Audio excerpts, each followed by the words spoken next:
Parmi les nouveaux ministres du gouvernement Barnier, certains sont déjà au cœur de polémiques. Voici un tour d'horizon des affaires qui pourraient compromettre ce nouveau gouvernement. Patrick Hetzel, nouveau ministre de la Recherche, est un spécialiste des questions d'éducation. Cependant, un tweet de lui a été découvert. En avril 2020, il demandait au président de la République d'autoriser l'hydroxychloroquine pour traiter le Covid.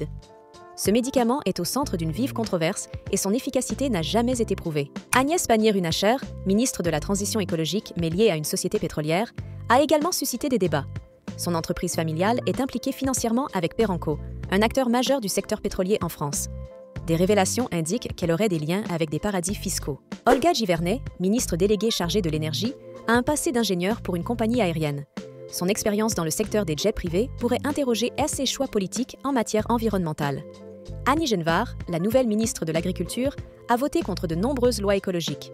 Sa position pro-pesticides, symbolisée par un retweet soutenant l'utilisation du glyphosate, pourrait faire scandale. Anne Genetet, ministre de l'Éducation nationale, arrive sans expérience dans ce domaine. Son parcours s'est plutôt centré sur la défense. Sa nomination est critiquée comme un marchandage politique où l'école est négligée. Rachida Dati, mise en examen depuis 2021, conserve son poste malgré de graves accusations de corruption.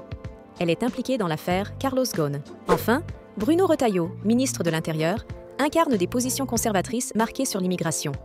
Ses propos sur les Français de papier révèlent une idéologie nationaliste inquiétante. Merci d'avoir regardé cette vidéo. N'hésitez pas à vous abonner.